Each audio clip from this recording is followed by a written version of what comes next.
All right, so hey guys, today we're going to talk about the road to 225. And I do mean 225 pounds on the bench press. Now, why is this significant? Because only 1% of men in America can bench press 225 or more. Very significant. So anybody who can bench press 225 or more is a 1%er, right? Not a 10% or a 5%er. At the top of the game. And today I've got a good friend of mine, he's also a customer, his name's Ryan, and we're going to talk about his road and his journey to bench pressing 225, because he didn't just go in the gym and, do a few exercises and then a month later stroke it out. It actually took about 4 years. So I've been training Ryan on and off for 4 years.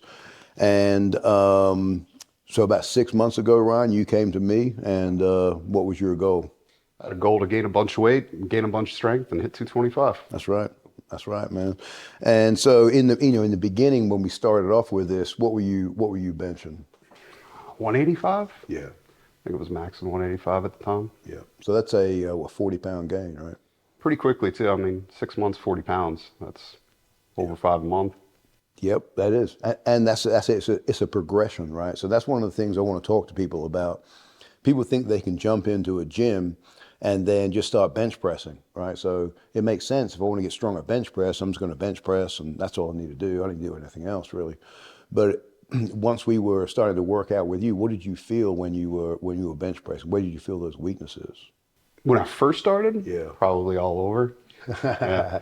I think when we first started, I had a hard time getting it off my chest. Anytime we went over 185, it was just blocking right here. Wanted to cheat, wanted to bounce kind of thing. Yeah. So I think we started hammering chest and back real hard at That's first. Right. Yeah, and especially the center of your chest and the pretty much just the weaknesses in the back. So everybody, if you're a bench presser, you're trying to bench press a lot, everybody has weaknesses in their back.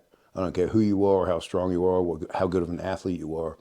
What you have to do is when you're bench pressing, if you start to fail on a heavy weight, you need to see where you're failing. And that's what Ryan's talking about here in the beginning. His upper back was fairly weak, so we have to really work on that. So when he got down to the bottom, there was just no foundation to push from, right? Remember that? For sure. And then we started really hammering your back. We started doing reverse shrugs, a bunch of different shoulder work, and that back started to come into play. And what happened? Just progressively moved up. 5 pounds, exactly right, man. 5 Started pounds. repping 185 after a while. Yep. Those reverse shrugs on that Smith machine that you showed me, that was a game changer. Yeah. Reverse flies hitting that back of the shoulder too. That helped a ton. Yep. And so this is the thing that a lot of people forget. Like when you're doing a bench press, they just think about training their front deltoid, their tricep, and their chest. But what they forget about is the foundation is in the back. So if you don't have the training in your back, then you will never learn how to press properly. As I say at Brit's Brothers Gym all the time, you got to learn how to pinch before you learn how to press. So, Ryan, so what was your diet as you were moving forward? So you were in a kind of a bulk phase? Yeah, there's a lot of bad advice out of there between eating 20 hamburgers a day and chugging as much as you possibly can protein way. I tried to set it between like 45 to 5,000 calories. I wasn't too strict. I just wanted to make sure I was hitting my protein and I was getting enough calories in. That's it. There's, I'm sure, way smarter, more efficient, more scientific ways to go about it. Clean bulking, I'm sure, is a thing, but I just wanted to make sure I hit the protein, hit the calories, put on some weight so I could put on some mass, and mass moves mass, right? Yeah, that's right. Next time we'll do a clean bulk. How about that? We'll try sure. that out. Yeah. Yeah. So, in the beginning when we first started trying to hit this 225 marker, you were kind of failing out, stalling at the base.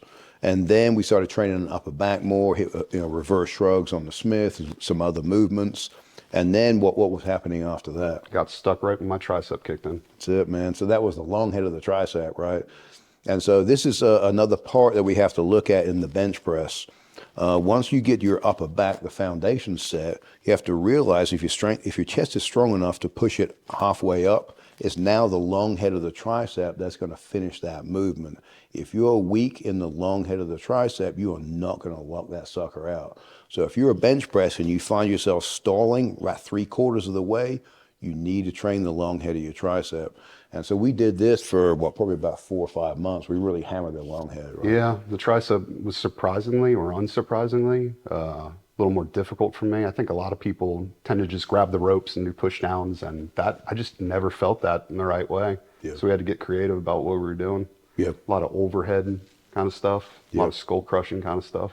A lot of nose breakers, man. Oh, yeah. And we did them with dumbbells so you get a greater range of motion, right? And hit that long head real hard. When you feel that stretch coming back that way. Yeah. Yeah.